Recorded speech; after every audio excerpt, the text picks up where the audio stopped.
Good evening. Good evening. What's up? This is Noble Woods. Welcome to Insider Trading.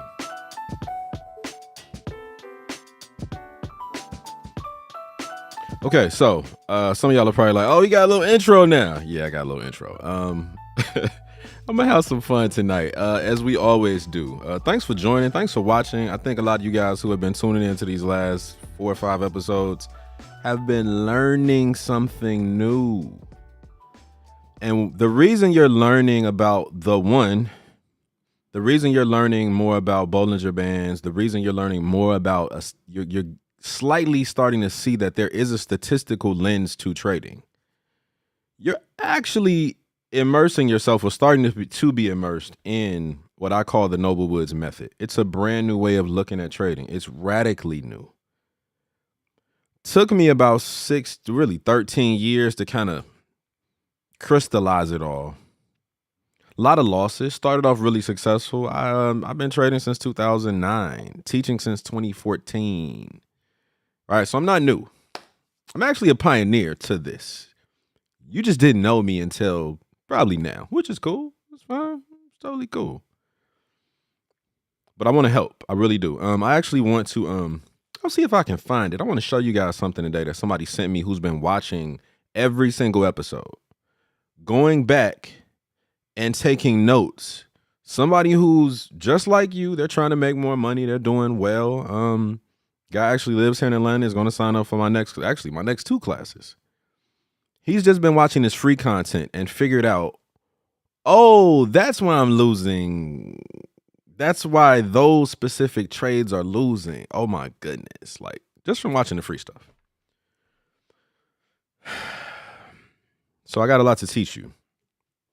And I know you think by watching YouTube, like watching people like me, by watching them, that you probably learned it all. You've seen it all. There's nothing new. There's nothing really left to like really learn with trading. You just got to hone your system. No, there's a lot left to learn. There's a lot left to learn. When I, as somebody who's been doing this for 30,000 hours, who has an MBA, who loves statistics, who looks at this as data analysis, a little bit different. You really don't hear anybody calling trading data analysis, but that's what it is, right? So what methodology do you use to analyze a chart? Because if it's support and resistance, not good enough. It's too basic. ICT, has some positives to it, but you're still missing the core. Support and resistance, Elliott wave. There's probably more methodologies to this than you can probably imagine or that you know. And most of them fall flat because they give you the top layer, but they don't give you what's actually happening underneath. You're going to hear me say this a lot. Again, why do markets move? What makes you money? Whether you're trading Forex, options, futures, crypto, what actually is making you money? What's like the most critical component? It's volatility. It's my argument. It's my thesis. It's my philosophy. It's volatility. What is volatility? Is it just speed, how fast something moves? Tesla has a higher volatility level, stronger, larger beta than the S&P. Yeah. But how is that going to help you trade Tesla? It's not really. You need something more. You need something better. So think about this. When I used to work at Bank of America for a second before we get into the charts, because I want to lay some foundation today. I was working for a checking. My boss worked. He was like he was like the VP over the checking operations. Technically the business segment was checking operations. I'm trying to think of his specific title. I forget what it was. But basically, he was the guy who it was his job to manage the checking accounts product. It's a product to a bank. It's a product. It's not just something you can put money in. Checking accounts are a product to a bank. It's profitability. That's what it represents. We were analyzing tons of data all the time. I would get data from people. I had to put together what's called a balanced scorecard. It's these 5 or 6 processes, end-to-end processes that describe this product called a checking account across all of Bank of America, millions of accounts. That's a lot of data. So We had everything from like opening the accounts. I won't bore you with the middle stuff to accounts closing. Banks care about how many accounts they open. They care about how many people close accounts every single week. Right? That material, that information is being tracked. Somebody's analyzing it. But are those MBAs like me, the people running the biggest, best billion-dollar companies in the world, are they analyzing the data using the most basic forms of arithmetic? No. No. You need statistical significance in almost anything you're analyzing. Why is it significant? We can start talking about Jordan versus Kobe. At some point, we're really almost having a conversation about who has the best stats. We say it all the time, but we just don't apply it. A lot of us don't know how to apply that same statistical lens to a chart. All right. So that's what I'm here to help you do. This is my contribution to the world. I'm just getting started. 4 videos a week, all of 2025. By the end of 2025, I'll have put out 208 videos. If you watch all of those, I guarantee you, I don't care who you've been learning from. They won't teach you what I can teach you. They won't. It's new. It's refreshing. It's radically different. I don't care about moving averages. I don't care about Fibonacci. There's a lot of stuff that works, but it's like, why does it work? Why does it work? Right? So again, thanks for watching. I'm gonna keep doing these. We just getting started. We're gonna have so much fun. I've helped so many families and people to learn this. And there's nothing greater than like seeing other people learn what took me a lot of pain, a lot of sweat, a lot of punching some walls. I don't even like Cinco de Mayo because me and my cousin Joe both lost like thousands in seconds on this dumb report because we were trading natural gas futures. We knew not to take a trade during like 10:30 when that report comes out. Lost a lot of money real quick, right? So I got some scars from trading. All right, so we're gonna talk a little bit about losses today too, because losses, I think, I don't know if you guys are analyzing your losses. The recipe to how to win and what your personal psychological hangups are in your losses. Some of you guys are so afraid to look at them that you're missing. That's the treasure. That's where like unlocking the key to you is found. So we're gonna talk about that in a second. Okay, I'm gonna put my notes up. All right, real quick. Options. It's probably the 9th wonder of the world. If you're watching this and do not understand stock options, I don't even know what to tell you. It's the thing that we should be teaching children in high school so they can master it, get more grounded in how to actually do it in college. So by the time they graduate college, they actually know how to trade options and have this permanent secondary income. If they only traded the S&P on the week chart, which is real easy, you're only gonna get like 8 or 9 trades a year. Every American should be able to do that. These kids learn TikTok, all like they learn all the technology. Like we love the tech, but we're not pushing the things that really matter. Everybody should learn how to trade options. It is the most amazing way to make money outside of working like directly for a job. And I know there's a million different people on the internet talking about different ways to make money right now. The stock market is going nowhere. You know that. A lot of you guys only are even watching me now because of COVID, because you finally sat down for a minute and had a reason to like, oh, I got some time. Maybe I should trade. Maybe I should get into, right? But you got to approach it like a profession. Nobody says I want to be a doctor or artist or a musician or a social media manager. You got to learn something first. You need some training on how to approach that field. This is one of the most complex things you'll ever do. All right. So I got an options class coming up starting September 16th. It's really powerful. It's literally the best course in America that you can find because it's live. It's based on statistics, taught by an MBA who's taught this specific class about 6-7 times. So I'm just making it better and better and better. And I'm having outcomes and the results that you want. I got people making 5 figures a month, a few making 6 figures a month with 7-figure goals. The clarity, the precision you won't find in any other methodology. So I'll put the link in. I don't think I put the link there, but I'll put it there before we get going. Again, the Noble Woods method is, right, that's my claim to greatness. I never try to make it about me. It's about the system. This is the system that everybody should learn. It's investing, swing trading, and day trading all in one. It's uniform. Why? Because the stats don't care. It's math. I don't care whether you're on the 1 minute or the quarterly.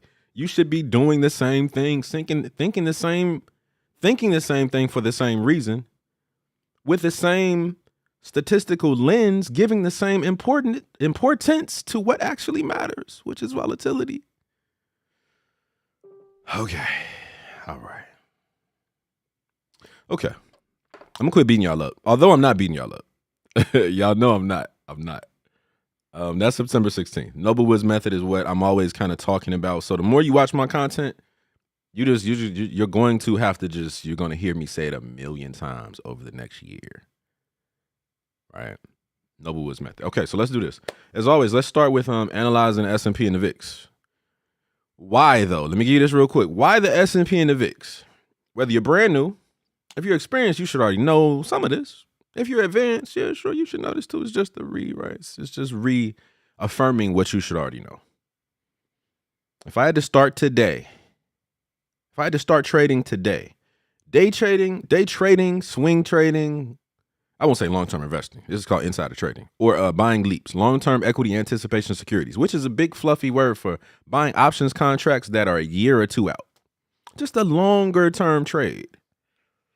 If I had to start from scratch, I would start learning and trading, and actually trading on paper, the S&P. Why? Because if you trade the S&P, it's our general broad market index. It's 502 of the world's biggest and best stocks. When I used to teach kids at the Ron Clark Academy here in Atlanta, I actually taught them that the indexes were just the all-star team. You can bet on Apple. Apple is a player, a singular player. What if something crazy happens to Apple, though? What if all your money was in this one stock? Ugh. Might want to diversify. So instead of buying one star, let's buy the all-star team. Makes sense. That's why people do index investing. And I talk a lot about the S&P, but as a lot of you guys know, NASDAQ over the last 20 years has outperformed it because it has a heavier compilation of stocks that move and operate in the tech area. All right. Okay. Let me do this. Let me see who's on the call real quick. Crystal Williams. Hi. Crystal, what's up? Christine, the Queen Realtor. Hi, Noble. Hey, what's up? What's up, Christine?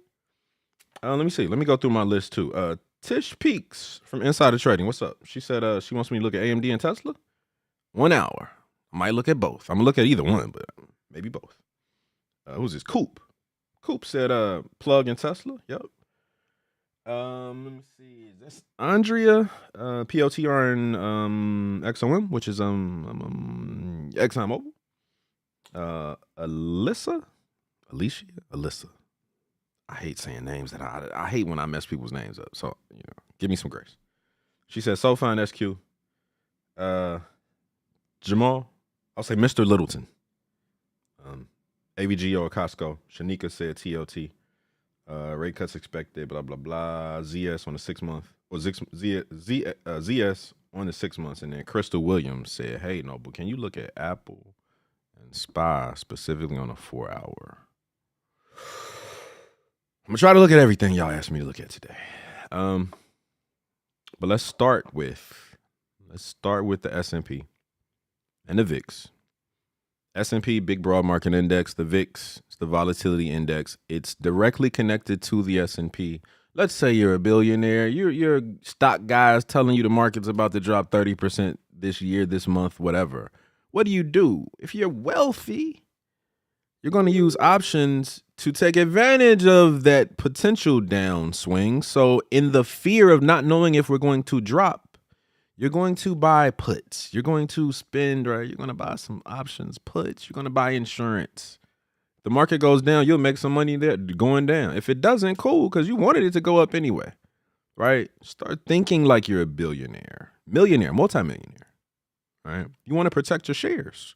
You want to protect your equity, right? So the VIX is huge. It's accurate. It's logical. It's directly connected, and it's really simple math. So let's look at the VIX. Without further ado, let's look at the VIX. Oh, actually, wait, hold on. We got to look at what chart am I on? Oh, I'm on SoFi. Okay. S&P, I'm going to go to the quarterly. Okay, I'm going to start here. I'll start here. The only thing on my chart, now, for those of you watching who are kind of like taking notes and really binging my content, you're like, man, I was waiting for somebody new to have an actual system. No offense to any of the traders that are out. I don't know if any of these guys have like worked in a field that actually deals with data analysis. I never hear anybody say that. All right.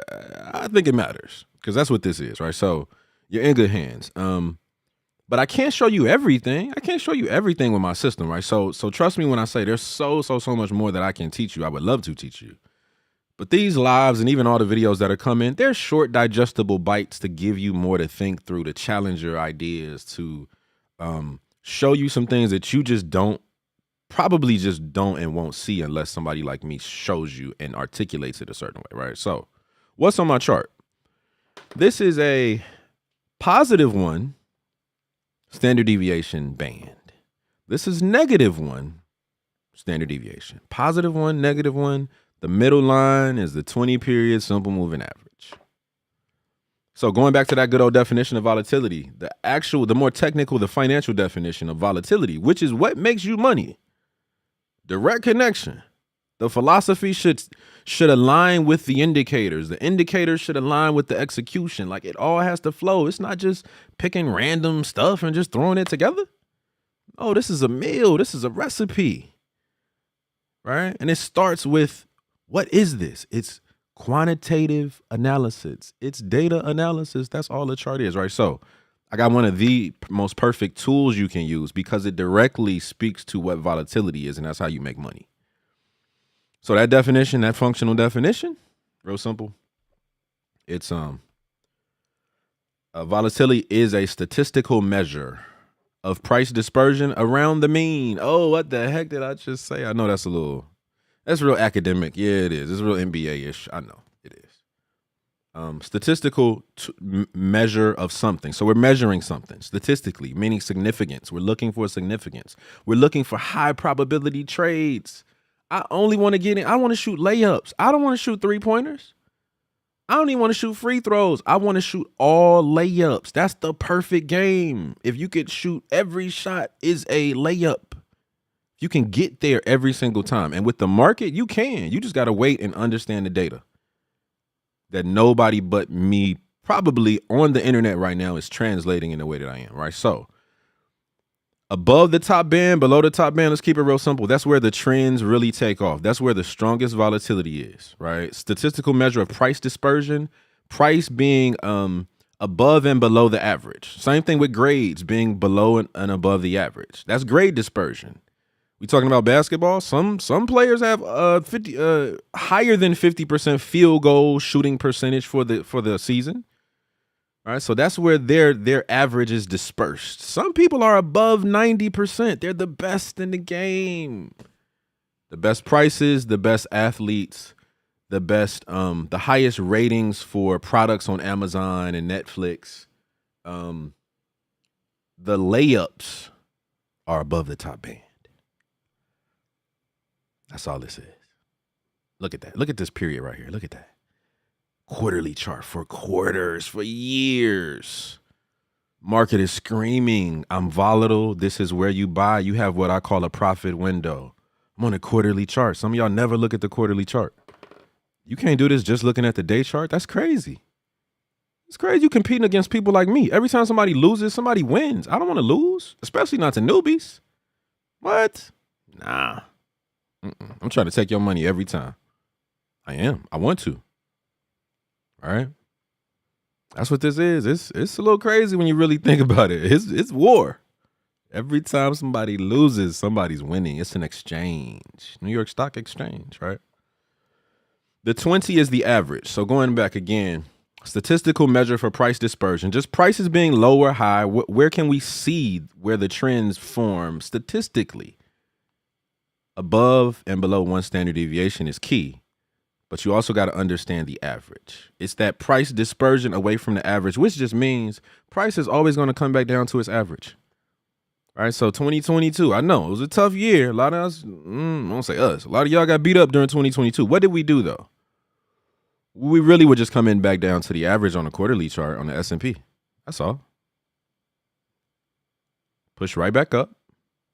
Cleaned out that big, ugly, nasty hammer, which really, like, this would be beautiful as if it was at the top and we just pushed up and this was a bad stock.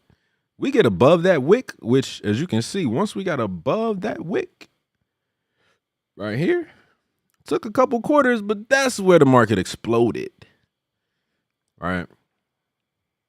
So where are we today? Let's go to the week. Take everything off real quick. Not like me stripping. I'm taking everything off. I'm taking everything off my chart. That would be crazy. That'd be a show. That'd be a show for the ladies. That'd be something. Midnight trader. Anyway. Okay. As you can see this year on the weekly, real simple. Let's just analyze the whole year real quick. The year started here. Where we at? 1-1 is right there. All right. What happened? We were bullish. How do you know we were bullish, Noble? Because we were above the 1. We were above the 1. That is where these long, beautiful trends of price going higher. You're probably trading above the 1 every time you make money and don't even know it. That's the crazy part. If there's a good system that works, it aligns with this because this is the deeper mechanics of how prices move. Statistically, high probability trades, right? So the year started real nice and smooth, clean uptrend, 18, 19 weeks. The VIX was low. I'll show you the VIX in a second. Right around April, nice little 6% pullback. Where did we go? To the mean, to the average. All right, so this is that team. This is you. Let's use you as a metaphor. Let's use relationships. This is your marriage. First year of marriage, every week, y'all are just, oh my God, I'm so much in love with you. I'm in love with you in a way I didn't even. You got 18 weeks of just, oh, this is just being married is the most amazing thing in history. Now I'm not married. I'm just using this as a metaphor, right? I'm speaking life into my future marriage. But then, one of y'all or both of y'all just has a rough week. And then the other one has another rough week and you forget to do your little check-in, or maybe y'all didn't go to church, or whatever the thing is that you do that keeps y'all like above average moving.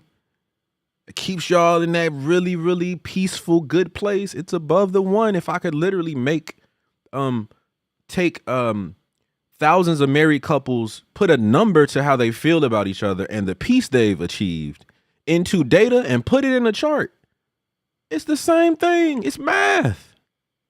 Right? So when we pull back to the mean, we pull back to the average, which means this is that couple that first 18 weeks, they felt amazing. Right? And then we had these 3 weeks when we pulled back to the 20 was like, just still good. Still, they're content. They're not thinking about divorce, but all of that excitement has kind of calmed itself down. How y'all doing this week? We all right. We're okay. We're at the average. We're not feeling great, but we're not about to, like, we're not about to divorce. Like, we're not having issues. We kind of missing each other. We got to get back in our, we say this stuff all the time. When people talk like that to me, I see a chart. That's what I see. All right. So let me keep the metaphor going. What happened? That was April. Let me show you the VIX real quick. At that same time, what happened to the VIX? During that same exact week, that week was essentially right here. 200 period moving average on your on the VIX weekly, same chart week to week. When the S&P started to drop, it's because the VIX, the fear started to raise. More people, something happened in April that caused some uncertainty. Oh my goodness. Perfect word. What are the two key components behind statistics? Uncertainty and variation. Every day in the market, there's uncertainty. Nobody knows what's going to happen. Nobody knows. You can't predict an earthquake. You can't predict a scandal. You can't predict everything that'll happen. We're all basically, I won't say guessing. We're making a very educated, highly informed. Hopefully, we're taking high probability trades because this is stats, right? And so when we pushed up to around 2021, it's not the number. It's not 20. You can remember 20 if you want to. It's did you have the 200 weekly on your chart? And do you know what the 200 is and how powerful it is? Even on the VIX, it matters. All right. And let me show you this real quick. The last, here's what I love about trading, man. It's just patterns. I see patterns in people and everything. I love what I do. I really do. You see this? What happened back here? What month was that? That was the week of 10/23. So what do you have? You have 10/23. All right, what happened? Pushed up to test the 200. And then the VIX went lower. When the VIX goes lower like that, it makes those spikes. It goes high. When it goes high, you should buy. And then comes back down to like 16, 13, 12, very low volatility. It's just like, oh man, like that's like that's where we got that 18 weeks of very consistent buying at the beginning of the year because the VIX was low. There wasn't a lot of volatility, which means there wasn't a lot of fear. So we were just going one direction pretty easy without a lot of conflict from bears. Bears weren't hopeful because prices were so high. They were above the 1, right? So you got 2 data points right there, right? The week of 10/3 and then April 15th. All right. I won't show you April 15th. Go back and I showed you April 15th. Go back and look at 10/23 of last year. Wait, what week was that? Oh, the week of 10/23/23. Right. So October 23rd. Go back and look at that week on the VIX. We went up to the same area. The market will give you these layup trades. It really will. It's doing the same stuff over and over and over. No year is really different than any other year. We either having a bullish year, a ranging year, or a bearish year. That's it. There's only 3 things the market can do. It's up, down, or it's ranging. And it only ranges to build up some momentum and energy because we're just not excited about whatever the stock is. We don't stay in ranges forever. Right? So that's the VIX. So the VIX and S&P again connected.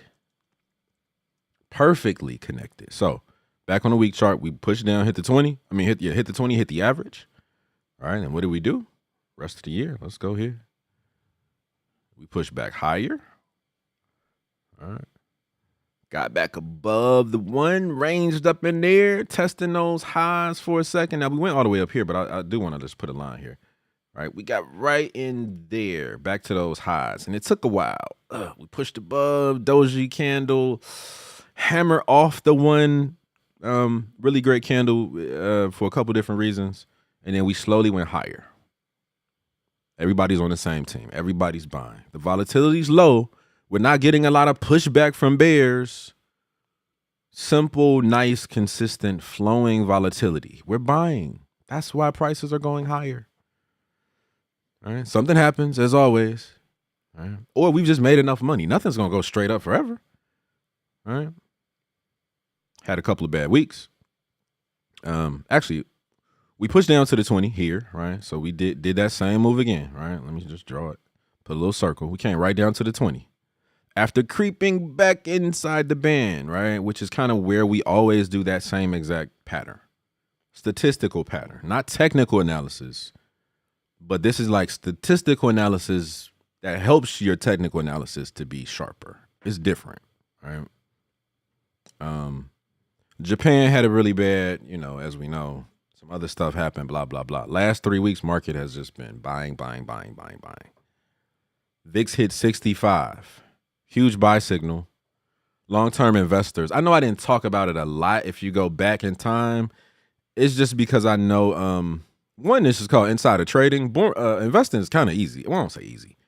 It's so much more simple that I love this. I love the complexity, right? So I always give you guys trading kind of at the core. There's a million people talking about investing. You don't even need to know that much to be a great investor. You just need to buy an index and stay diligent, honestly. You'll be better than 98% of most managed funds if you just bought the S&P or XLK or NASDAQ every month for the next 10 years. You'll be one of the best stock pickers in the country. Because you're smart enough to buy the the indexes that represent all the best stocks. You're buying an all-star team. All right. Okay, so we're above the one. We're almost back at those same highs of 565. Let me look at last week really quick just to give a little bit of context. Actually, let's go to the 4 hour real quick. So last week, 4 hour. What's today? Today's Monday. Friday, Thursday, Wednesday, Tuesday, Monday. Okay, so Monday's right here. Monday's right here.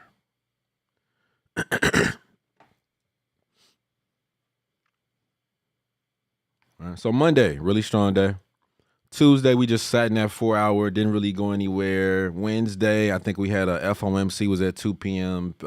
Federal Chair Powell was speaking. The market gets a little crazy, gets a little volatile then, all right, whenever he talks. Pushed up and pushed down. Thursday and Friday, full day. What is it called? Jackson Hole Symposium, just long day, a lot of interest rate talk. How are we going to get this market, not even get the market stronger, but how are we going to get this inflation down? You go to Chick-fil-A right now, how I spend $20 at Chick-fil-A every time I go. It's just me. It's just me. It's crazy. Didn't value meals and didn't fast food used to be like $5-6? All right. And then we think back, we hear our grandparents and parents talking about how burgers used to be a nickel. Right, bread used to be a quarter. We hear all that. We're just like, that's crazy. We're living it. We're living through some really tough inflation. Just a few years ago, everything we know is not the same prices. That's why you better take this market serious. You have to. You have to. There's no option. There's no other option. You have to. All right. So, again, on one of those inside bar days, right? And think about this day, this bar right here. Oh, look at that. We peaked under it. Didn't really start it right. We didn't go into a downtrend. We just peaked under the one, came right back up. Choppy. Tried to during the night, right? This is during the night. That shaded gray area is when Europe is open. Actually, it's Japan and Europe. This is SPY, but I should show y'all the futures. I'll for a real quick second flip over to the ES futures. It's the same thing. It's the S&P futures. Chart looks exactly the same. All right. For those of you who don't understand futures, it's just leverage buying power. If I buy one share of the S&P and it moves $1, I've made $1. If you buy one contract that I think on Thinkorswim, the margin requirement is like 20,000. So you need 20,000 in your account just to push the button. But it gives you the leverage of 50 times. So if it moves $1, the shares, you've made $1. We're trading the futures. If it moves $1, you made $50. So what's the multiplier? It's 50 times. Right? 50 times the S&P. What was the S&P at today? What did we close at? 56.16? Oh my God. What is 56? I'm gonna give y'all a quick futures lesson. 56.16 times 50 is what? $280,000. So for those of you who are like, oh my God, futures. Wait a minute, you telling me a S&P contract to trade it is $20,000? Yes, and that's cheap. Why? Because you're actually trading $280,000. No day trading rules, no pattern day trading rules. There's brokers that you can probably trade the same contract for $1,000. You're getting access to the leverage, the buying power of $280,000. That's why people trade futures. Okay, so we're still kind of basically stuck in that bar. All right, we haven't gone anywhere. Big ugly bar. We got to get out of that. All right, so today, let me go. I'll even zoom down a little bit more. Let's go to the 30-minute today real quick, and then I'll talk a little bit about losses, and then I'll go to you guys' stocks because let me see what time it is. 8:40. Yeah, good time. Today. So nice little you got to watch these with the long wick right at the open. I'm not saying take those, but those are such good signs when we make that really strong push. And think about today, if you had just done just enough, like, my goodness, all right, if you're day trading today, did you not realize, let me go back, 4 hour, you should look at everything. I'm sorry. Look at this. You didn't realize that we were up here? We tried to test the same area the last 3 days. You should have knew that. You should have known. That should have been on your chart this morning. All right, so again, I'm not saying that just because we had this long wick, it was time to go short. No, but you're reading every single bar, right? You're reading every single bar. All right, so if we're here beginning of the morning, all right, it's 9:30. Market that candle just closed. It's 9:30, literally 9:30 on the dot. You see that. What are you thinking? What did this information, what did that one candle now, what does it now tell us? When we talk about reading a chart, literally every bar is a new page in the book. If you learn how to read this well, you kind of will almost know what's about to happen. The same way when that music starts in a certain, like in scary and horror movies, you kind of know somebody about to die. Why? Because you've seen the pattern before. But we don't really understand what reading means. Reading a chart is not just saying, oh, I see a bearish engulfing pattern. You're not reading a chart. It's not reading a chart. It's putting the whole picture together. You should be able to analyze one bar, larger time frame bars within the context of this is the 30-minute, but we just looked at the 4 hour, so it's a larger context, right? Think about a story. If you don't get the larger, bigger context of the story, and you're like, we don't binge stuff on Netflix and go to like episode 5. If we're on episode 5, that was the latest. You heard this is an amazing show. You always start with 1. Why? To get the full context. So that episode 5, which is really specific, makes sense. All right. So reading a chart is not just identifying colors and cute little pattern names. It's being able to, with every single new bar, consciously think about what is most probable to happen based on what just happened. Again, it's statistics. We're trying to find high probability opportunities. Right? That's what reading a chart is. Right? So if you had to read this chart, what does this one bar tell you? Super long wick. What happened during that 30 minutes? We had a really, really strong open and a really strong fade. We could not sustain that first 30 minutes when all that volume came in, literally pushed up and came right back down. Not a good sign for the bulls. That one candle. I'm not saying they should have changed your bias. No, we're still above the 20, still bullish. And it's simplest. My candles are still blue. It's still bullish. But that kind of candle at the open at an area that we have not been able to break for the last 3 days, it's telling you something. It's telling you something, man. Rest of the day, we dropped. We went down to the 200. Actually, let me take the 200 off for a second. Just for a second. Because I don't usually use the 200 on the 30-minute. And what I want to do real quick is I want to pull up something I talked about in my last live. I want to pull up pivots.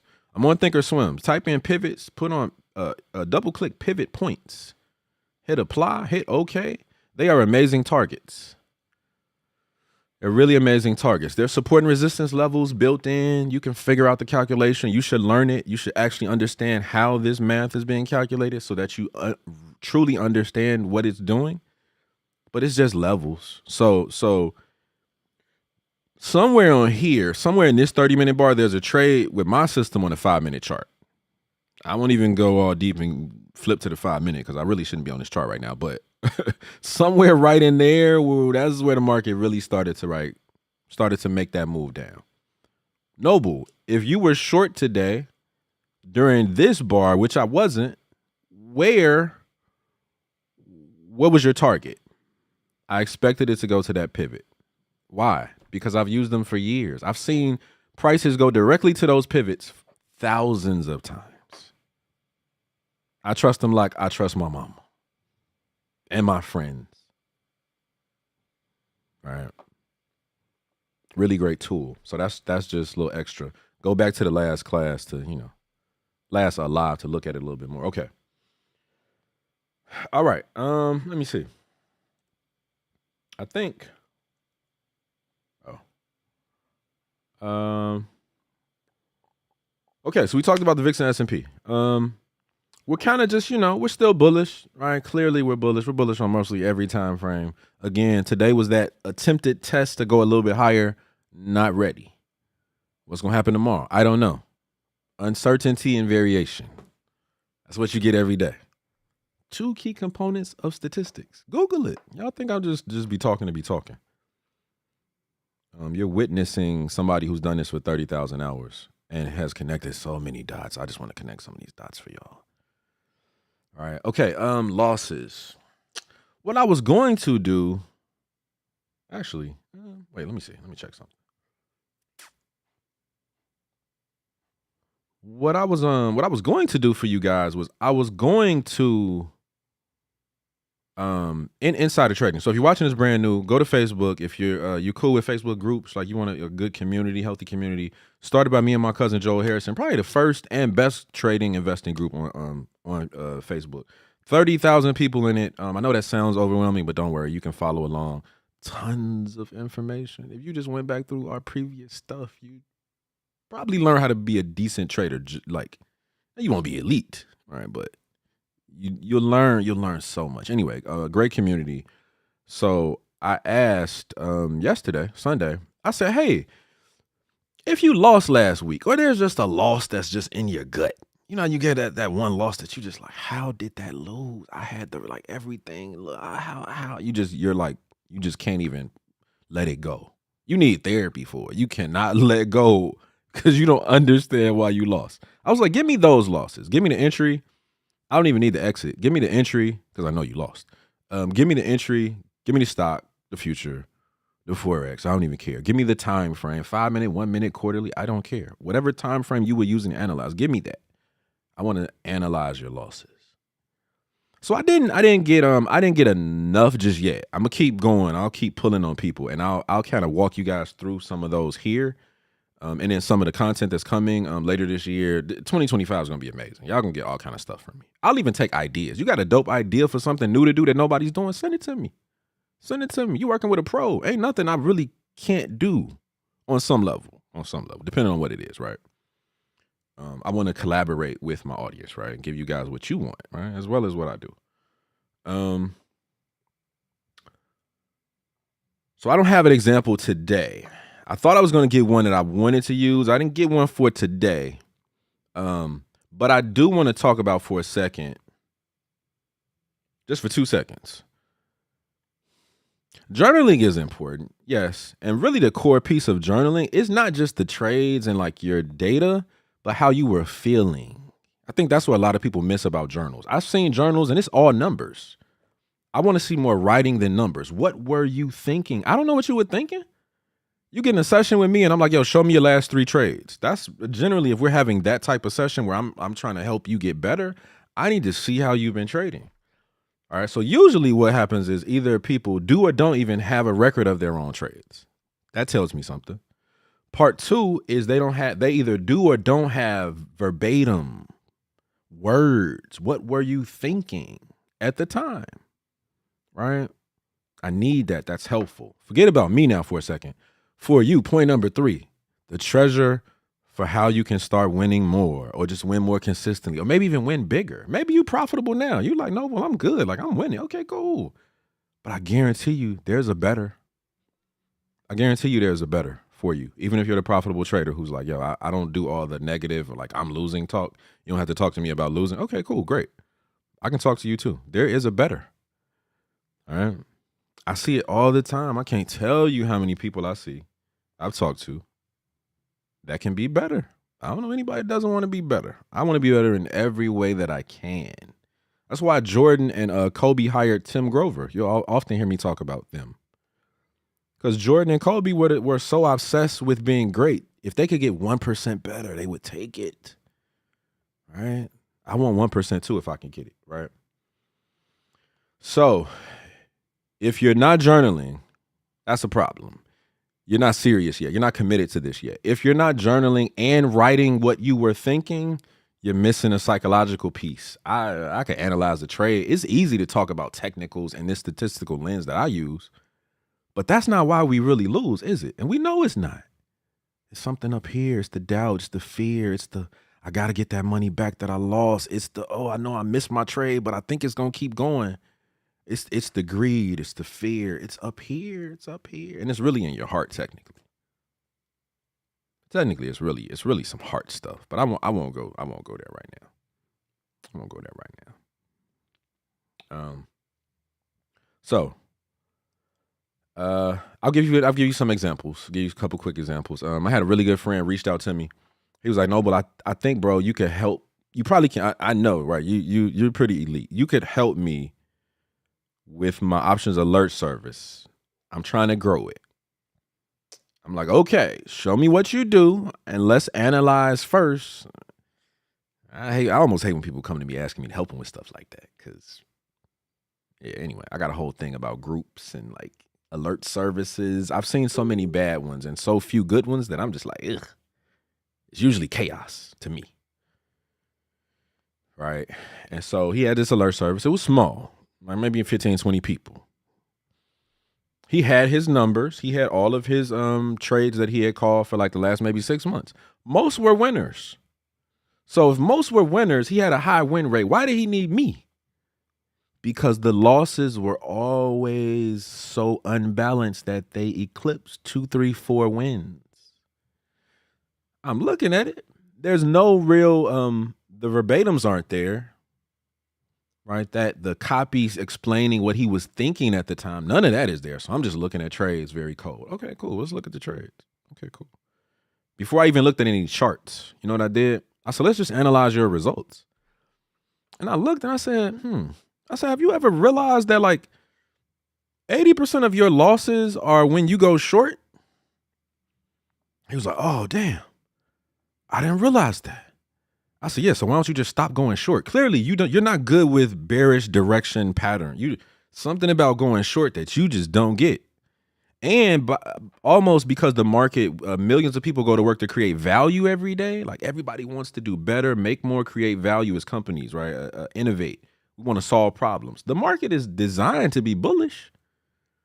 So to me, shorting literally is a short-term opportunity, right? Nobody's going to be short for 7 years on something. You'll be long for 7 years. You won't be short for 7 years on anything. Most people just won't, right? And so I know if we break it down, smaller time frame, yes, you should have been short today on the ES. Yes, cool. But that's lightning fast day trading. It requires the highest skills. That's the MBA. That is not going to LA Fitness to play around with the guys because y'all just want to stay in shape, right? You don't have the skills to day trade and nail shorts. He didn't at the time. But for whatever reason, if he stayed long and just cut all, just stop going short. I put a short, the rule that I came up with for him was you just got to stop being short, bro. You see the opportunities when we're bullish, after reversals, post that small downtrends. But you right, you really not Mr. I can go back and forth. You need to stick to one side. It's right there in your losses is how you're going to win and make more. That's a good example. I almost forgot about that one. I'm glad that popped in my head because I was going to go a different direction. Okay. So again, losses. You need the journal. You can use the technology, but the problem with the technology having 35 metrics telling you your win rate, your this rate, all that stuff is you don't capture your feelings. You don't capture your words. Right. So you can't think back. Was that a confident trade? How was I feeling? Did I know that was a bad trade? Like, was I iffy? Was I scared? Like, you got to be brutally honest. I'm scared of taking this trade, but it aligns with my blah, blah, blah. I don't even want to take it, but I'm trying to push myself to be more disciplined. I need to see that. That's what you need to see. That's where you get better.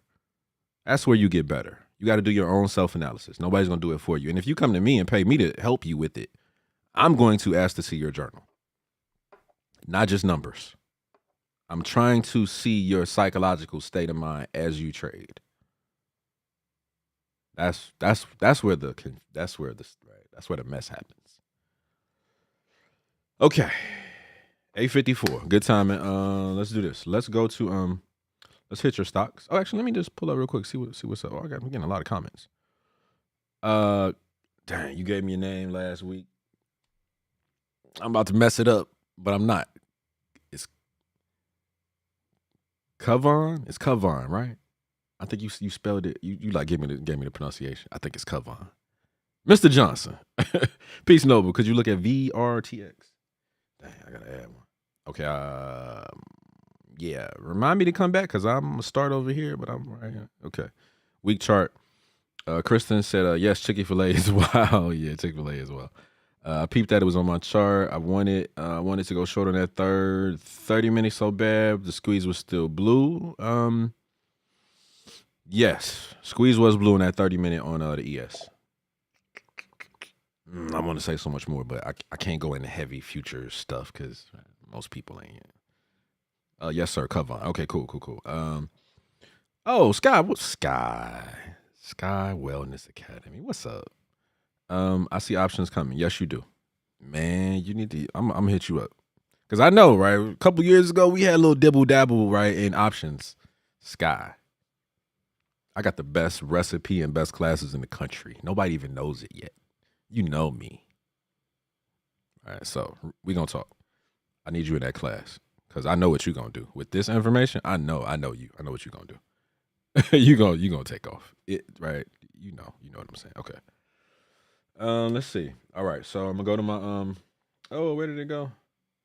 Where did it go? Dang, I gotta find it. Okay, here we go. All right, pull your stocks up. Let me get rid of this. Let me make one thing a little smaller real quick. This is live. I need some water. 2-second delay. 2-second break. Take a break for 5 seconds.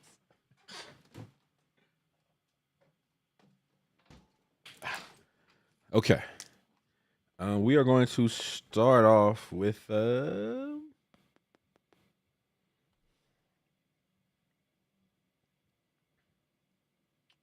gonna just go down the line. So I'm gonna start with Tish Peaks. Tish wanted to look at AMD and Tesla. Oh, daily and one now. Okay, so let's start with AMD. Let's start with AMD.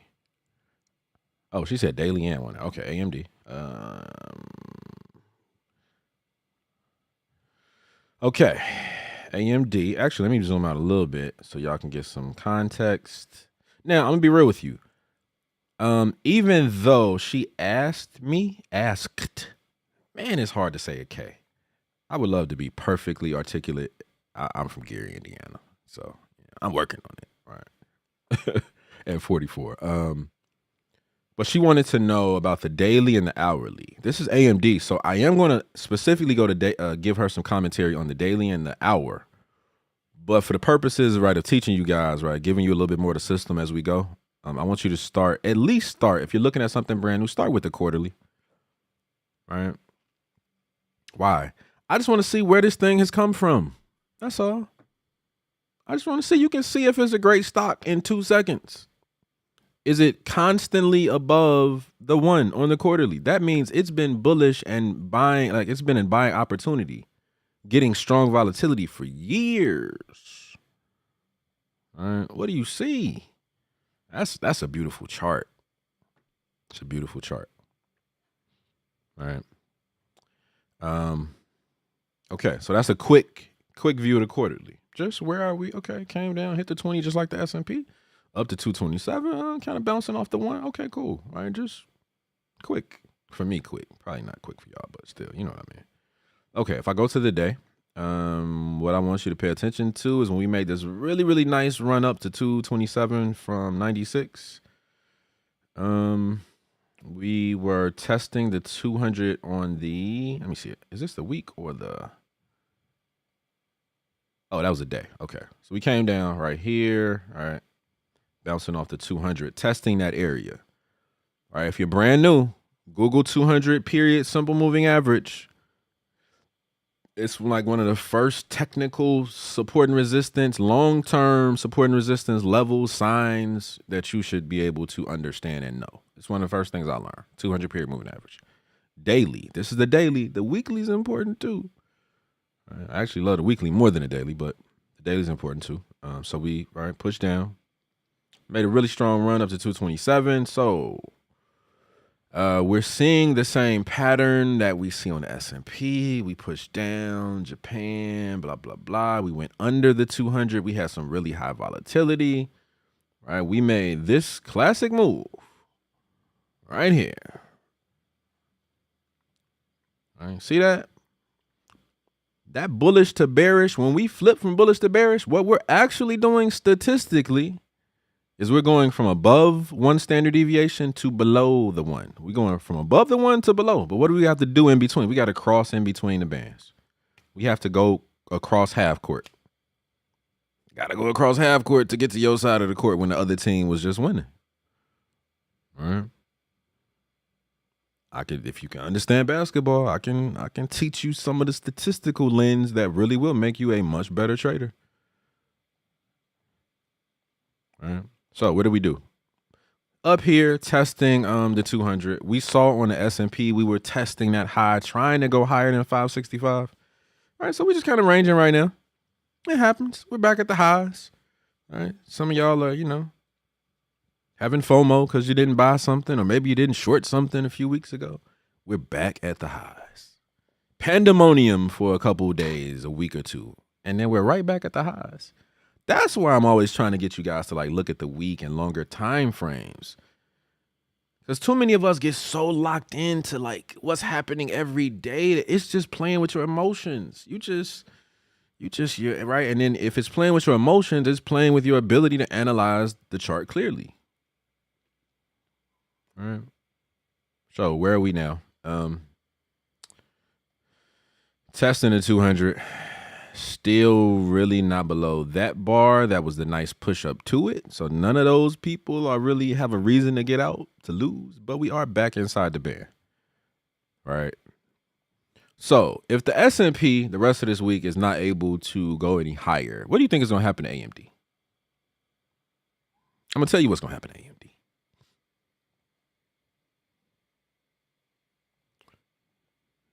It's going to run back down to the average. Why is that, Noble? What made you say that? You just put a little circle on a line. What is this? What kind of analysis is this? Yeah, prices. It's a statistical phenomenon called regression to the mean, which just means everything comes back to the average. When we get back inside of Bollinger Bands, outside of that area where the volatility really lives, where strong volatility is, very strong chance, high probability. If we go lower, if we break the low of this candle, we're probably just coming down to 143. High chance. Should you take that as a trade? Maybe, maybe not. I don't know. I don't know how you trade. I don't know if you. It's a lot I don't know. All right. This is why at the end of all of my classes, I offer my students a 90-minute post-class wrap-up, because you can learn a lot from me, yes, but what you need to do and how you can use my system, it's so, for lack of a better word right in the moment, it's so dope. It's flexible to you, right? And so I get in your business a little bit. I ask you, we figure out what time frame you should be trading. How stressful or not stressful is your life? How much, how do you actually build trading into your life? All right. And a lot of that still connects back to the technical side. All right. So this is the day. What else did she say? Oh, she said the hour too. Let me look at the hour. So you kind of already know what the hour is doing. All right. It's down. Why? Because the day was down. Look at that. Oh my God. Look at that candle. Look at that. Can y'all see that? You see the wick on that candle? All right. That's the candle that's screaming bulls do not have the strength. I'm not gonna lie to y'all. if who was this? Tish. I don't know if you asked me for the hour. If you saw this morning, this rejection off of the 200 in that first hour, and we came all the way back down, right under that candle. I've seen that a trillion times. Used to be a trade of mine, long time ago, real early on when I really didn't know that much.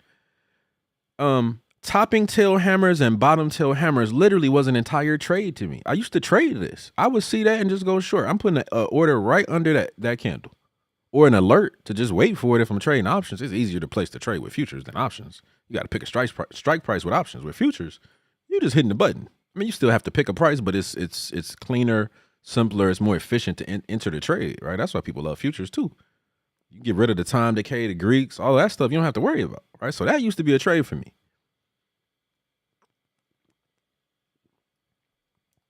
Am I saying it's not now? No, it's not, because now I have more rigor, more criteria, a rigor to my thought process, right? More criteria to really gauge if that candle is a high probability candle based on everything else in my system. All right. And notice how it pushed above the one and then came back inside the bands and then flipped, turned bearish, volatility dropping, decreasing, people selling under the band the rest of the day. All right. Hour right now, I mean, it's right. I really can't say too much because I don't know where we're going to wake up tomorrow. But we do know, right? We are having some trouble doing what? Getting above this 200. All right, we closed above it here. We got up to 162. All right, but see how the bands are actually lower now? So we're slowly seeming to kind of fade, but not really. Not really. Like, we just haven't fallen off a cliff, but again. All right. And it looks like, what is this? My 200 on the week? Or what is this? Oh, that's 200 on the hour. Oh, I don't really pay attention to the 200 on the hour, so I won't even comment on that.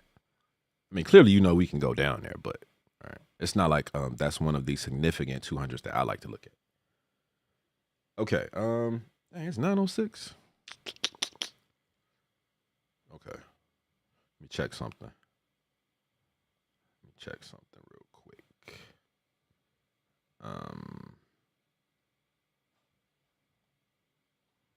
Check something.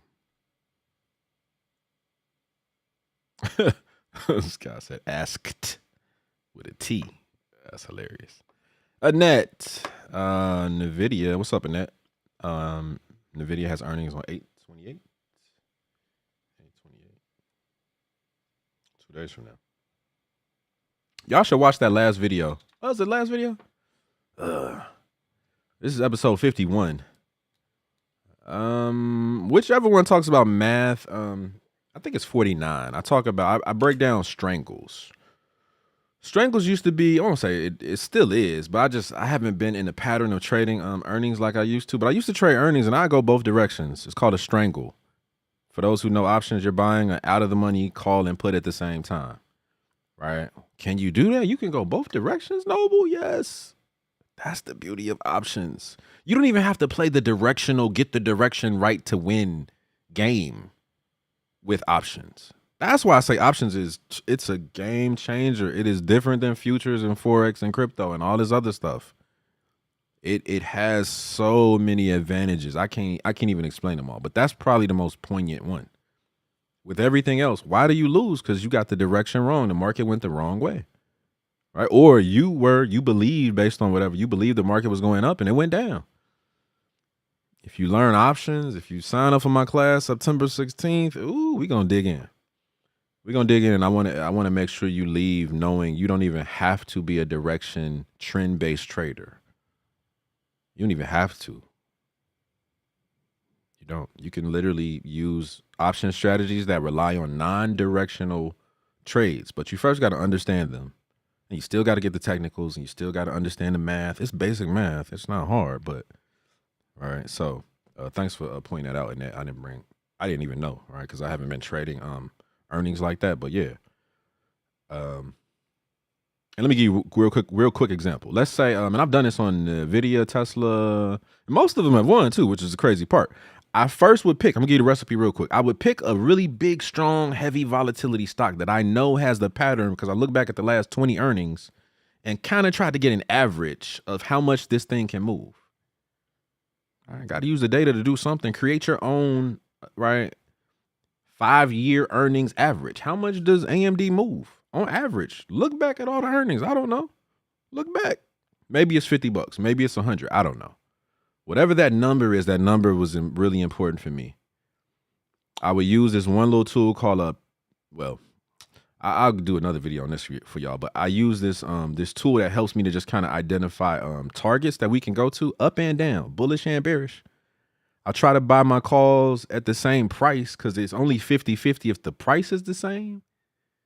Right. And one side wins. Y'all know how AMD can move, Tesla, Nvidia. You know how what a really good or bad earnings can do? It's going to move to one side really, really strong. So you're gonna wake up and your calls will be up 1,000%. And your puts will have lost. Who cares if your puts lost? All right. It's literally two trades at the same time. As long as one trade makes more money than the other, you still win. All right. And I know that sounds very simple. It's not easy to pull off. It probably took me 8 months to get my strategy like even clear to myself before I took the first one with real money. Right. So you guys need to learn stuff like that if you really, really, really want to, And there's other stuff too. There's iron condors, there's straddles, there's other ways to use the market where you don't have to be right on direction, right? Whole nother world will open up when you see that new that door. I want to open that door for you in my class though. Okay, AMD. Oh, let me go back. I'm gonna just do one Tish Peaks. I'm gonna just do one, just so I can keep moving, right? And I told y'all anyway. I was like, I'm probably just gonna do one, one of your stocks. Okay, so that's AMD. Coop said Plug or Tesla. Let me see which one I want to talk about. So because Plug just on this quarterly, right, ran down to the 20, pushed back up, could not get above the 1, came back down, closed under the 20. Oh, where are we going? The bottom band, sitting at the bottom band. Just right. I don't even want to analyze this one. I really don't. It's boring. It's so performing so pathetically. I don't even want to analyze it. All right. It's like watching ESPN to analyze the team that's in last place. Nobody cares. And don't get me wrong. I know you wanted to look at it, but I'm gonna just look at Tesla because Tesla is just right, and it's more volatile. More people know it. Blah blah blah. Okay. I didn't get a time frame from Coop, but this is Tesla on the quarterly. Right, big run up. That same move back down to the 20 to the average that virtually everything did, right? Connecting also with the S&P. The S&P did as well.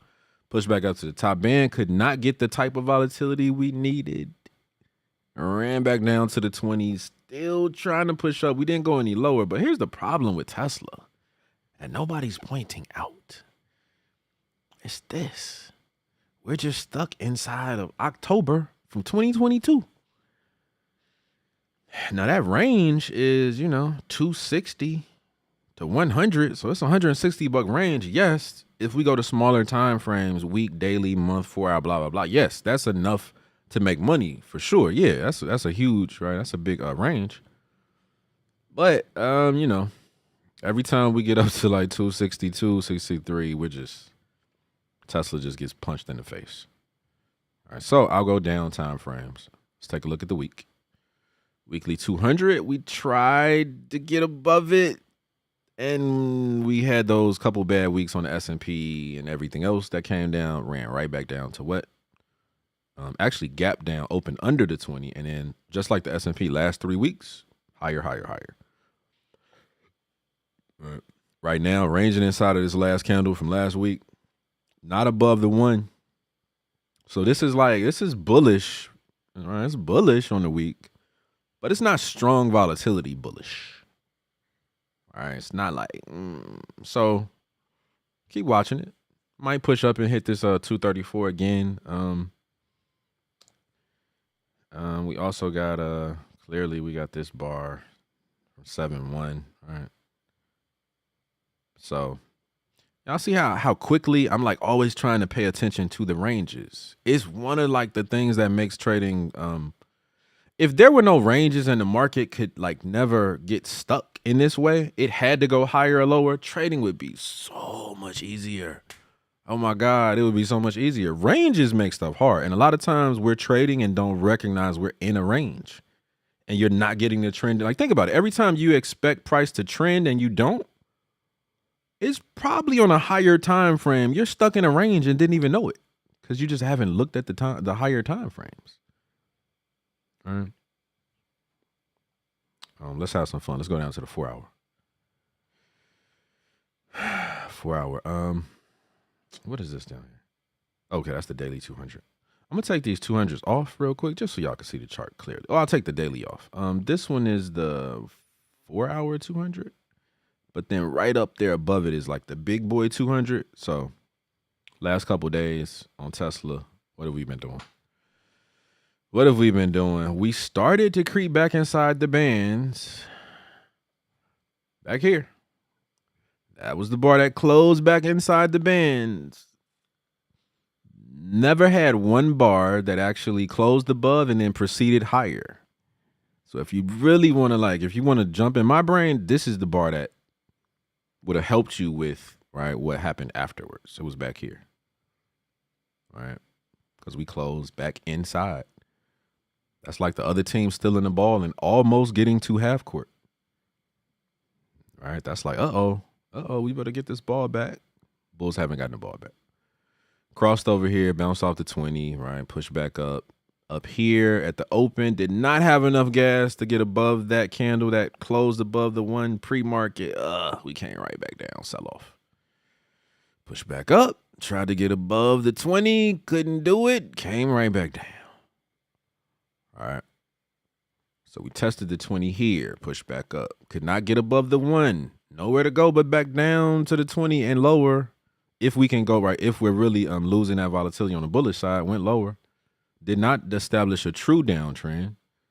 Pushed back up the next morning. Trying to get above. We're trying to go back across half court. Nope. Right back down today. So no trending. Just, a little choppy. We're just back and forth. Let me check one more thing. There we go. Okay. So this day, 3 days ago, that's what we're ranging in. There we go. Like you see what just happened? Like, think about what just happened. I almost need you to play that back. I recognize I heard what I said, which is we're kind of not going anywhere. I just told y'all 4 minutes ago when you see the market not going anywhere, it's probably a range, a bar we haven't gotten above or below that you can patiently wait for us to get above or below on a larger time frame. So I was on the 4 hour, recognize we're choppy, thought to go to the day chart. This is the bar from 3 days ago that we're just inside of. We're not going anywhere yet. We got to get above that to go higher. We got to get below this, which is also right there perfectly at the 20.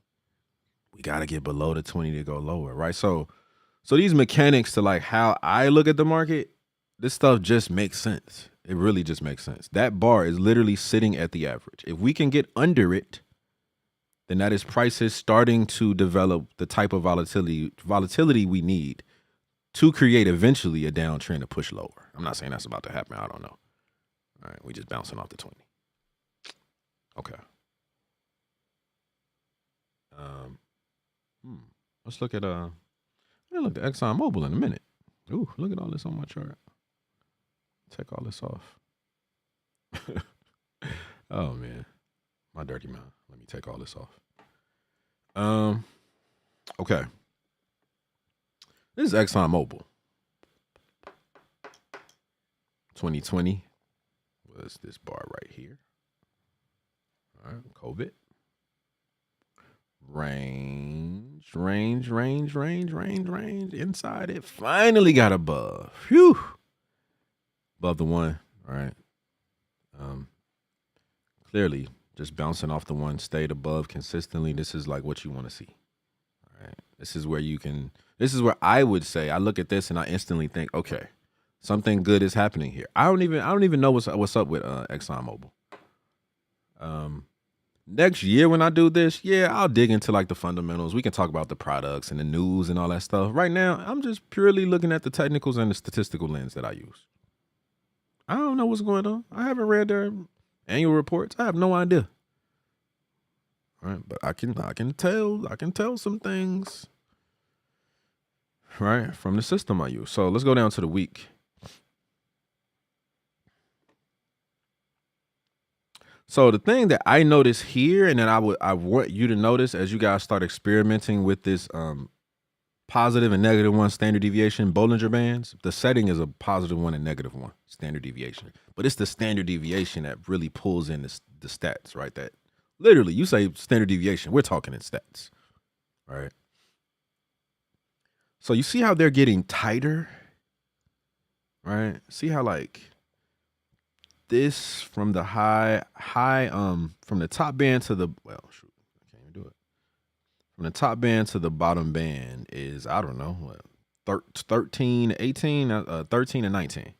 $6 box. But here, when we had a lot more volatility, the box was bigger swing, more people trading, price being dispersed further away from the average on both sides, positive and negative.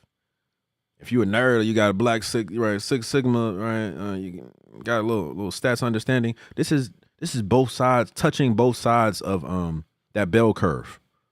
Right, we going into, right, we kind of dipped down to this tail and we went to, right, both sides of the tail. That's what the data actually looks like. If we could flip a bell curve sideways, you got a chart. All right. So when you see price getting the Bollinger Bands getting tighter, it's like, I think probably the simplest metaphor for it is it's like back here we had a business operations class at Clark Atlanta University. Let's go HBCU, my alma mater. All right. This is the class where on the final, some people flunked and got 20s and 30s, and some people hit the average, and some people got perfects, right? It's just a wider dispersion of grades. Where we are now, this is like everybody, like that range of where the grades are falling is so much more narrow, which means something's happening. Something's happening, right? So to say it simply, when the bands start to get really tight, that means volume is going to get lower. We're not really putting size on the table. We're not getting the volatility we need for a trend. That's when you really want to like chill, right? Because when those bands get real tight, a move is coming. It will again kind of explode, if you will. Like we will get a move, but we could stay in this really tight range going from top band and bottom band. We could do this for weeks, for months, right? So when you see stocks like that, you should be able to say, okay, what's happening with this stock? It's ranging, volatility is getting tight. I'm probably not going to get the type of trending move maybe I want, if right, that's what you want. So you either got to go down to a smaller time frame to catch these moves, or if you're like the person who, let's say like you love trading options on the week, you probably just want to legit just relax and be patient. Don't do nothing right now. There is one other option, but I don't want to go too far. I want to give you guys safeguards that I know will just kind of, all right. So patience is never a bad thing, right? Be patient. I could tell you a way to play this, but I don't know how much you know, skill set, experience, blah, blah, blah. So bands get real tight. Volatility is low. Probably not getting a trending move, but one is coming. But we can patiently wait for that to actually materialize versus jumping the gun, right? Okay. That was fun. Let's see. SoFi Technologies. Now I was looking at this one earlier. She didn't give me a time frame, so I'll show you the quarterly real quick. Right. Huge highs of 28, went all the way down to 424. That's a pretty significant drop. If I even on the quarterly were to box off this quarter, we're in the range of that quarter. See how we tried to get higher. Now we just, all right. So even here, we now have just created with this range a very simple support and resistance level up to 10, down to 5. We got to get out of this box. We have to. We got to get out of this range at some point. All right. But that's quarterly. That's long term. We talking leaps when we're talking quarterly. To me, that's what, right? As soon as you go to quarterly, we're talking leaps or investing. Right? Inside of trading. That's why I did this earlier. This is the week chart. All right. See how we just up to the 20, back lower, not enough volatility to truly make a downtrend where we're establishing lower lows. Right back up to the 20, right back down to the low, right back up to the 1, right back down to the low. Got to move here. Okay, cool. We got to the 20, crossed above, good. Bullish, push stronger for 2 weeks, and then we have this very, very classic long wick topping tail hammer. Even if you didn't know the name, just whenever you see a long wick, you should pay attention. All right. Again, just like AMD today, testing those highs, strong push, very large reversal in that bar. Bar was totally blue, bullish, and then by the end of that bar, woo, all of those people, all those bulls are out. Right, so that's, again, reading every candle. That's like a reversal in just the bar. You see the reversal starting.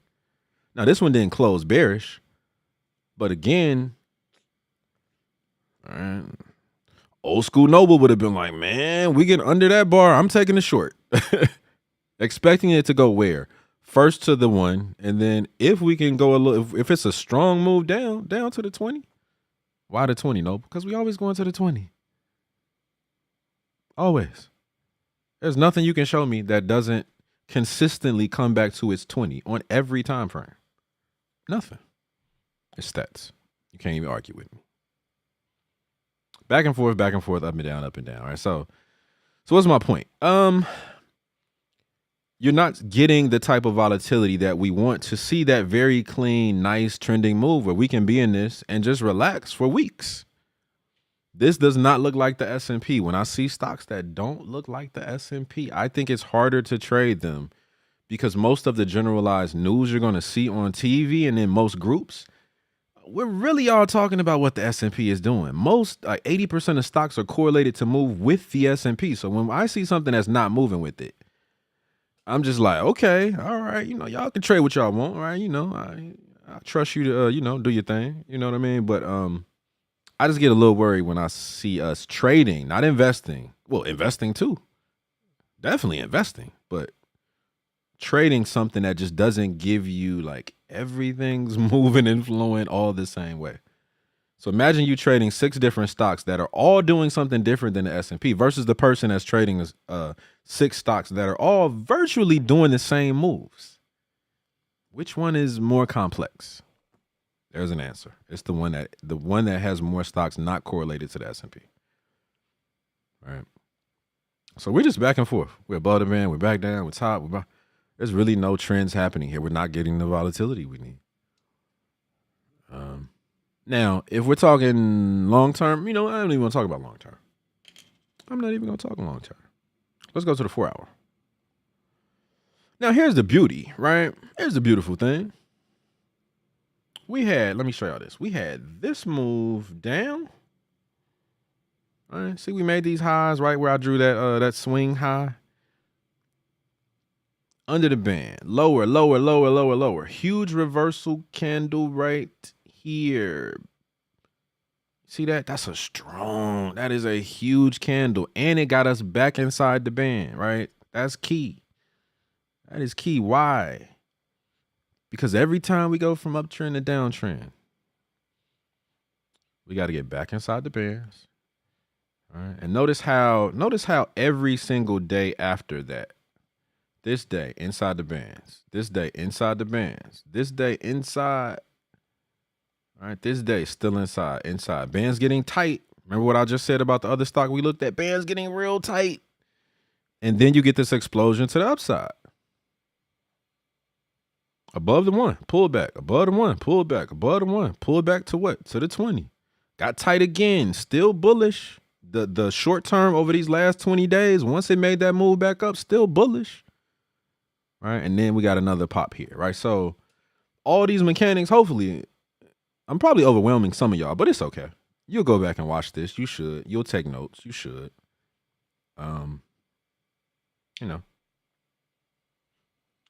But you can see this stuff playing out. You can see it. The first class in grad school getting my MBA that introduced me to moving averages was a forecasting class. Think about that. This is forecasting. Those of y'all who love moving averages, all right, you might as well start applying for jobs at banks that involve forecasting something, because that's what this is.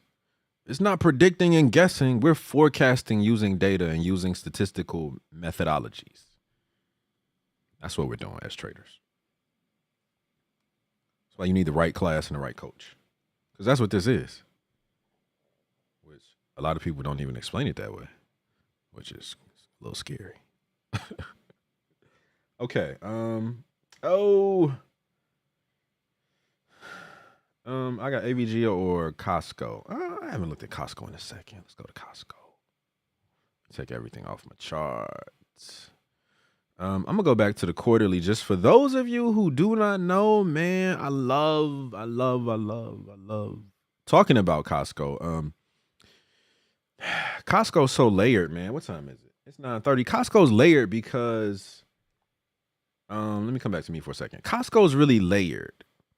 For me, it's something. It's literally a company I love to talk about for a couple different reasons. One, it's the perfect metaphor for what options is. You're buying something of value in bulk, and because you're buying it in bulk, the individual price is really, really cheap. That is literally what you're doing when you trade options. Why would I buy one bottle of Dasani for $2? Because I'm walking around Target. Right, y'all know how Target is, right? You get thirsty at Target. You gotta go refresh yourself to keep shopping. Why would I buy a bottle for $2 or $3 when I could go to Costco, buy a case of 32 for $6? You're buying in bulk. You're getting a huge discount for buying in bulk. Metaphorically, Costco is the options market. That's what it is. And because I just know I got these little fun facts in my head. I was at GlaxoSmithKline Aquafresh brand working on my MBA internship, and we did a lot of work with Costco because Costco was one of their main distributors, right? You're not in Costco, you're not gonna make money. Like Costco has some power in the marketplace for what's that class of trade they call it? Just for companies that sell their products in Costco, those what they call it, club stores, right? Huge. Costco has a lot of power. They tell those companies what they need, like, and there's such a large percentage of revenue usually. Like Aquafresh at the time, I don't know. I mean, probably like 30-40% of their sales were coming from Costco. That's huge. That means you're gonna do whatever the hell Costco tells you to do, right? But I learned during that summer that Costco, Walmart, Sam's Club, BJ's Club, they're actually, check this out too. Those club stores are actually where the folks in America with the highest median incomes and education shop. Because we understand price and value. It's literally every time you go in Costco, you are in a walking live simulation of the options market. You are. Probably don't even know it. You know now. You know now, right? So that's why I love talking about Costco. And then, of course, if you look at this chart, I mean, this is a quarterly chart. Oh, I'm sorry. I caught myself. I was about to do it. I was about to go into the chart without showing y'all. This was 08. Let's analyze it real quick. Real quick. July, oh my God. July of 08, terrible month. Look at that range. Oh, this is a quarterly chart. Oh my goodness. This is a quarterly chart. My bad. I thought this was the month. So that is what? Third quarter 08. It took us 1, 2, 3, 4. 1, 2, 3, 4. It took us 3 years to get out of that range. 3 years. And once we got out of that range above the 1, what happened? Higher, higher, higher, pull back, higher, higher, higher, higher, pull back, higher, pull back, higher, higher. Still above the 1 for years. Cruising.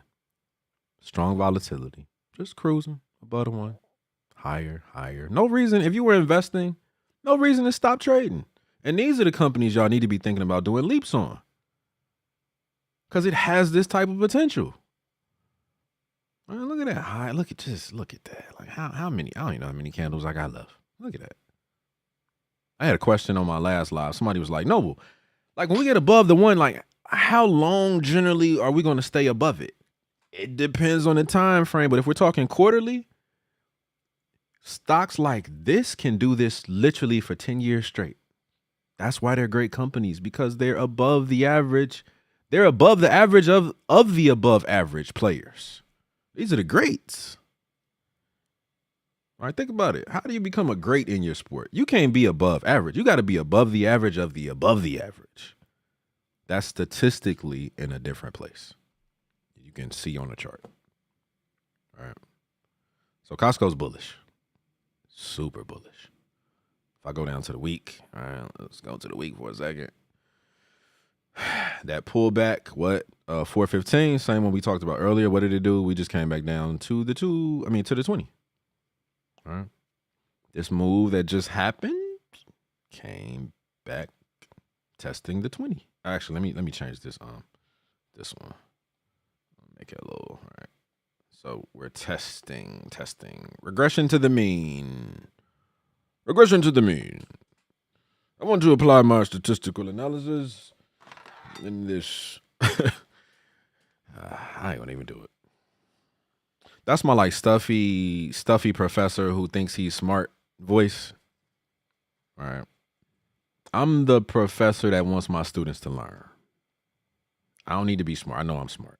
I'm trying to make y'all smarter, build up your competency, add more complexity to what you know. You can't do this for years with little basic strategies. People be out here lying to y'all.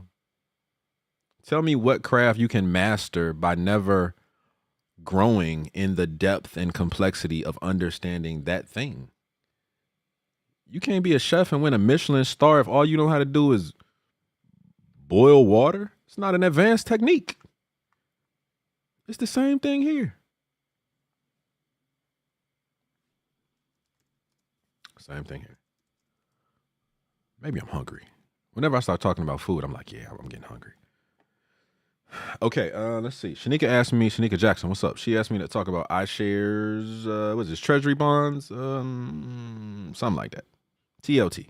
I'll actually read it. She said TLT since the rate cuts are expected next month.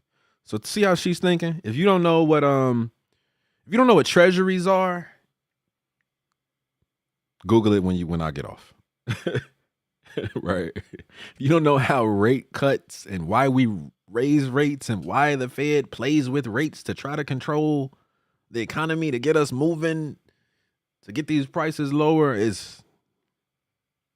I can't even give y'all the full economic breakdown right now. And I ain't even love economics like that. Because of the way it's taught often. They teach it, I think, the wrong way. It could be taught in a totally different way. And people would get it. Okay, so I'm on the quarterly. It would be interesting to really analyze something like TLT and go back and look at the rate cuts.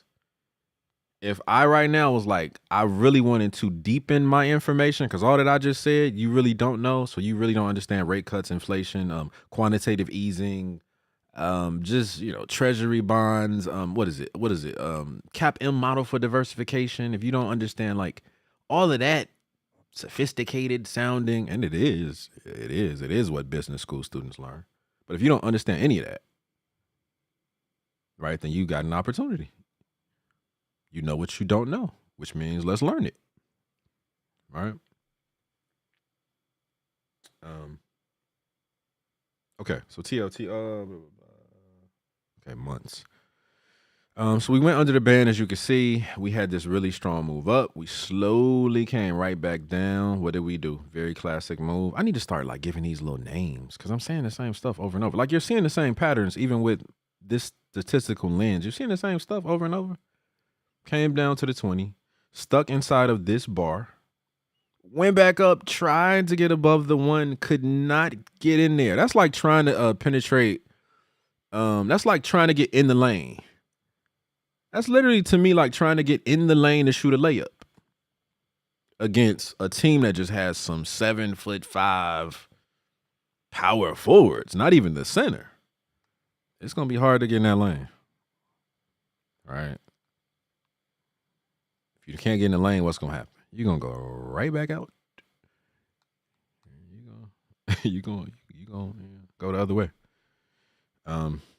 So it's in a downtrend. It's clearly under the one. All right, that's the quarterly. For this one, because I know what she's kind of Shanika, I know what you're kind of thinking here, and I think that 6 months maybe is based on like you're thinking about 6 months out from now. It's tough to say right now because we're still perfectly under the one. We're testing that one band. And I would lie to you if I try to act like I know. If I really have the depth that I would like to have to really give you some strong advice or suggestions here, right? Or just point out some insights. With looking at something like this specific asset, knowing how you're looking at it with the connection to interest rate cuts, right? So you probably just gave me some homework, a little something for me to do. All right. So I appreciate that. I know I didn't say as much about this one. And I also don't want to go down. I really don't. It doesn't make sense now to go down to the week, daily, blah, blah, blah, because the quarterly is all we need if we're thinking about months out from now. I could look at the month. Let's look at the month. Let's look at the month. Okay. So the month crept back in, didn't have enough, right? Pushed back down, never broke that candle that got conclusively under the one. Range for about 3 months, finally peaking above. Right now we're above the 20. That's some building momentum. That's right. That's starting. And think about it. We're above the 20. This is the first bar. Look at it like this. This is the first bar above the average. And think about it like grades. This is the first time this thing got an above the average grade in, sheesh, we ain't been above the average since December of 2020 was the last time TLT was above its average. Now, the average is moving as price drops, so it's not like the average is static. No, it's dynamic. It's moving. But even in all of this down, we haven't in it's 4 years. 4 years. Right? So you got to like process that with interest rate cuts and what you know. And you, like me, probably got to study a little more because I wish I could say so much more, but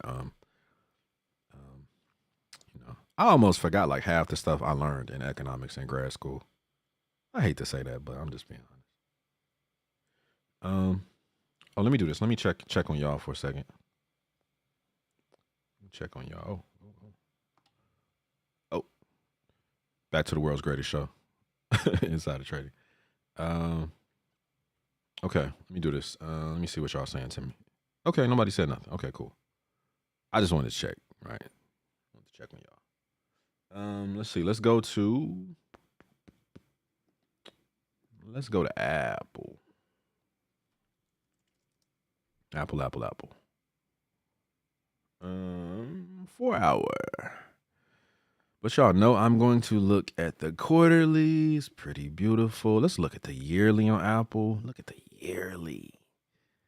Oh, look at the yearly. I know. Don't you hate looking backwards, thinking, if I had the information I have now, oh my goodness, how much money would I have made? This is the year chart, y'all. Got above the one, stayed above the one. It's been above the one since 05. That's almost 20 years. Why have you never thought about buying Apple? It's been bullish. Strong bullish volatility for 20 years. Easy analysis. If you have the right tools and understand the significance of being above the one on the yearly chart. That's amazing. These are the best stocks in the world. And the chart will look the same. Right. If I go to Microsoft, it looks the same. If I go to NVIDIA, it looks the same. AMD looks the same. Costco looks the same.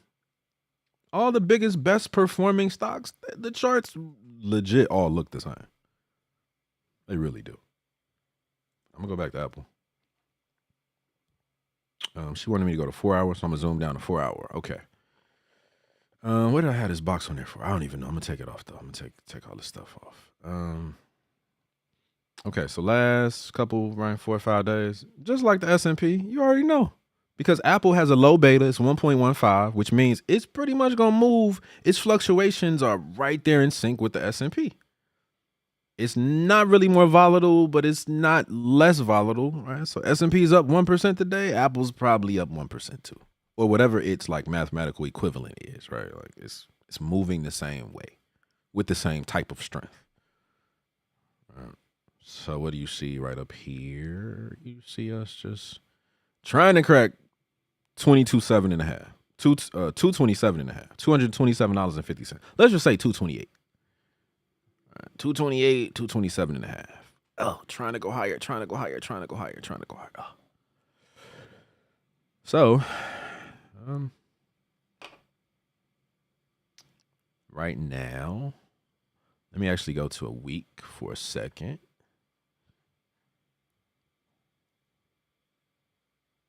Bounced off its 20. Pushed back above the 1, trying to get some steam. Don't have it yet. We just need a catalyst. That's all. We need something to happen this week economically. A report, something from somebody who has a little weight. We just need a catalyst to get more people to buy. The big boys who are buying billions, right? We need the big institutions to. We just need to go higher. That's all. S&P breaks that 565. We get up to 570. All these stocks we talking about are going up to. Well, at least the ones that are, again, that have that very right similar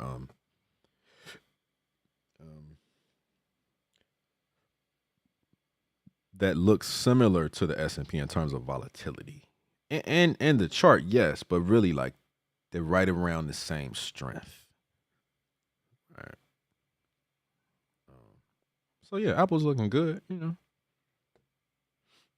A couple strong weeks. But right now and this is where like, a little patience matters. Right? Some patience matters. We're actually inside the last week bar. So we're technically right now we're starting to range a little bit. Last week's high to last week's low. Man, today is Monday, right? So it's only one day. So we'll see what we can do if we can get above. That'll be pretty interesting. Let me see what this will work. Dang. That's crazy. It won't do it. Okay.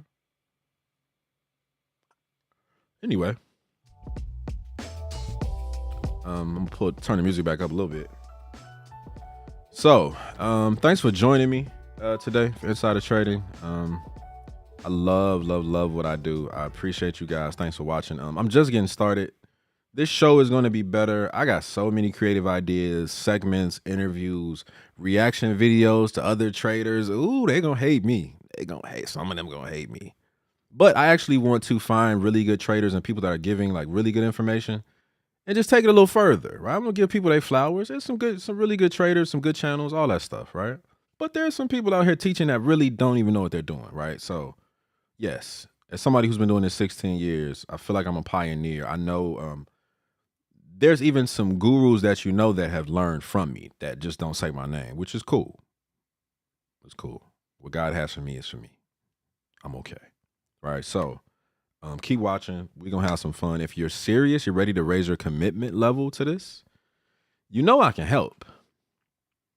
But you gotta figure out if you're ready for another level of commitment. Got to figure that out. And you got to get the type of training that matters. You need quizzes, exercises. You need whoever's teaching you. It don't even have to be me. But you need whoever's quizzing you, testing you, talking to you. You need some one-on-one, hands-on in the class. That's why I do really small 10 to 15 people classes. Because you're getting so much hands-on information. It's not one of those classes you could just kind of sit in the background and just not do nothing. And be lost or confused, and I don't know. I don't know because I'm going to call on you. I'm going to know your name. I'm going to know your profession. First day of class, we do a meet and greet. So I can see who's in the room. All right. And I can see and really get to know my students, just like in college. All right. So you need some professional courses from People who know what they're doing, man. Guidance is key. Kavon said it, man. Guidance is key. Jordan had a guide. I'm just a guy. Now just consider me Phil Jackson. I don't want to be Jordan. I'm Phil Jackson. You're Jordan. I'm trying to make y'all better, right? From all of the pain and stuff that I went through. So I think I've developed. I really do. I think I've developed the best methodology for trading that literally should be taught in every business school, because all of these concepts that I'm using to trade, y'all, I learned in B school, but they never connected the dots. I only know standard deviations because of stats. I only know moving averages because of forecasting. There's a lot of other classes that clearly gave me a base, but we start talking technical analysis, you in the B school. You are. So if you're ready, I'll post the link. I don't think I have it here, but it's in my last few videos. I'll post the link. As soon as you put your email address in, you'll get access to the page with the videos. I got testimonials. I got all the breakdown for how the classes flow. It's 4 weeks. It's live. You have some pricing options, how you can break it up. You also can finance it. Yes, it's premium because this is the premier way to trade. It's the premium method. There's nothing that compares to what I'm doing. It's not. I stand on that boldly, confidently. And our students are getting the results. So anyway, thanks for watching. Join me Thursday for another episode. And if you haven't joined Insider Trading on Facebook, go ahead and join so you can you get that daily community vibe with us. It's a great place to be, man. Really good people, just all trying to get it, providing for our families, trying to do better. That's it. Thanks for watching. Keep coming back. I'm just getting started. I'm so excited. Peace.